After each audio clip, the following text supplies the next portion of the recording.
It only happens once every few months. It only happens when enough have been collected. But on this day, hundreds of guns seized by police departments all over Connecticut are brought here. It's the final resting place for weapons seized by state police. This is what 600 handguns, rifles, and fully automatic weapons looks like. They've been taken by police for one reason or another. They're dumped into this van, where the weapons and all their parts are turned back to scrap.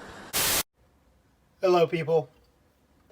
Today we're going to talk about my demilled and destroyed firearms. First one we're going to start off with here is a Colt AR-15. Or is it? Now this is an M16A1. Formerly property of the U.S. government, now property of Nuno Nico. I don't know the history of why they marked it with AR-15 and M16. I'm sure somebody knows. If you know, please comment below. I just thought it was cool. I picked it up at a gun show through the years. This I found on the internet. This is also a Colt. Obviously, it's a Colt 1911 pistol, but it was a national match target gun. Had the target sights. Yeah. And here in the chamber, you can see they marked to match the serial number.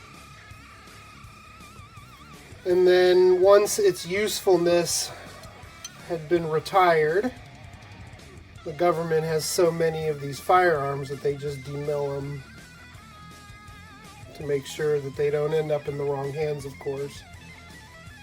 It's a shame. I would prefer that they just sell them, but of course selling them also inevitably they end up in the wrong people's hands. But you know, without the demilling process, I wouldn't have a cool paperweight. Alright, what else we got? So, this is not a demill. This is a Squib Load.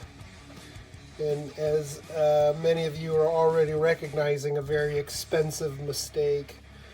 I didn't make this mistake. These are all just pieces I've collected through the years. This came in from a customer for repair. So what happens with a Squib Load is if you reload and you neglect to put powder in a cartridge, the primer contains enough power to propel the bullet into the barrel, and sometimes it will leave the barrel, but in most cases it leaves it somewhere in the middle of this barrel, and that's where what happened here. It left it somewhere in the middle here, probably like right in here. And because the pressure had built up from the primer discharge, you know, the bullet's not leaving the barrel, allowing that gas to escape. That gas was enough to recoil the slide, reloading a fresh round that has gunpowder behind it.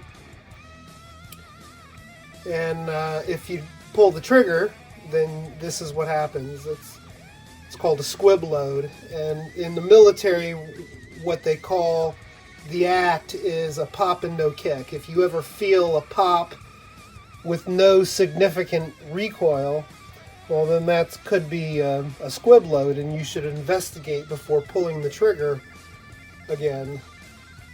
But in this case, everything was stripped out.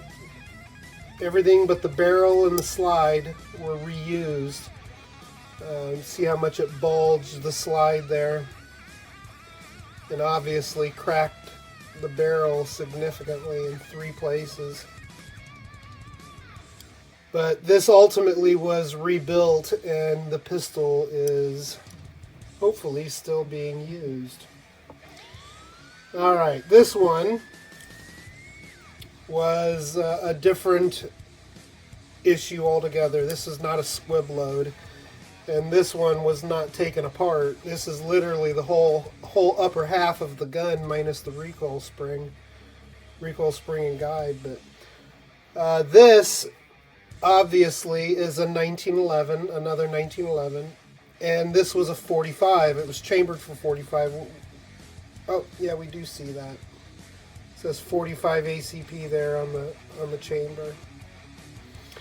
But they didn't load a 45 ACP. They loaded a 45 gap accidentally in this gun, and when the magazine got to that round, it chambered the gap round successfully, and when pulling the trigger, they had a horrible reaction. So the only way that I can describe it is that the bullet twisted there between the end of the cartridge and the end of the chamber before the bullet could make it into the forcing cone.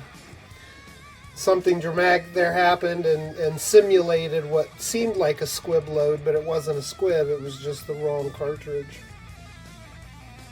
Another expensive mistake. Alright, this one is an interesting one. This also came in from a very good customer of mine that I'm surprised he made this mistake. So this is much like a squib, but it's not a traditional squib. He loaded up his magazine and he ran through these loads. This is Black Hills Ammunition 45 ACP, and that's what that bullet is a 45 ACP bullet out of this cartridge.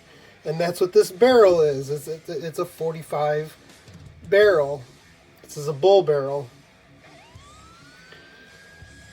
But the cartridge and this right here, this little piece of brass, that's what that is brass, is an indication as to what really happened here.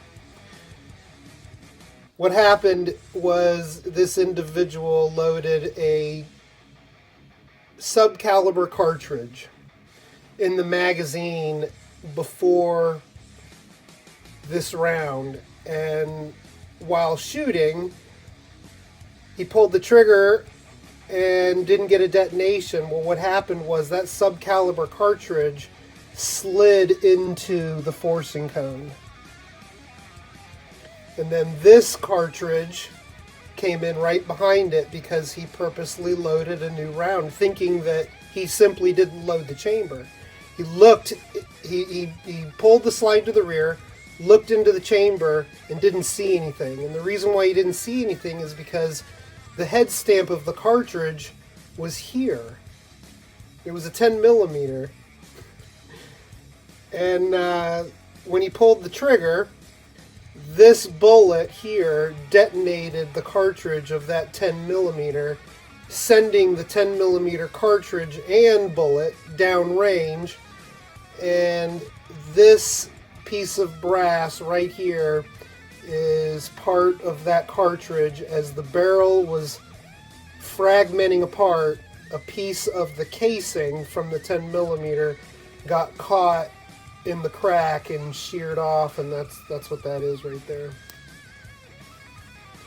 Now I know that ultimately because when we look down this barrel, we can see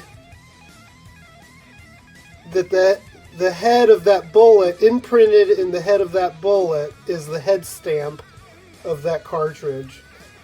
I think that's just an absolute riot. He didn't think it was very funny. I thought it was hilarious. Anyway. Alright, our final item here we have to look at is another D-mill. But this was a commercial D-mill. This is not a military D-mill. This is a modern production slide from a modern manufacturer.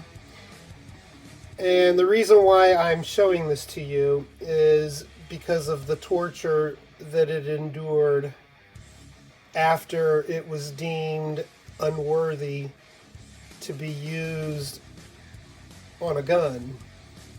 Somebody used it to test their dehorning skills, their filing skills, or whatever it is they were doing here. I'm not sure if someone was just trying to cut through, but it almost seems like someone was using a file to sculpt a shape.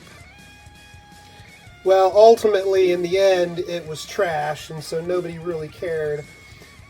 And so surfaces like this make great engraving.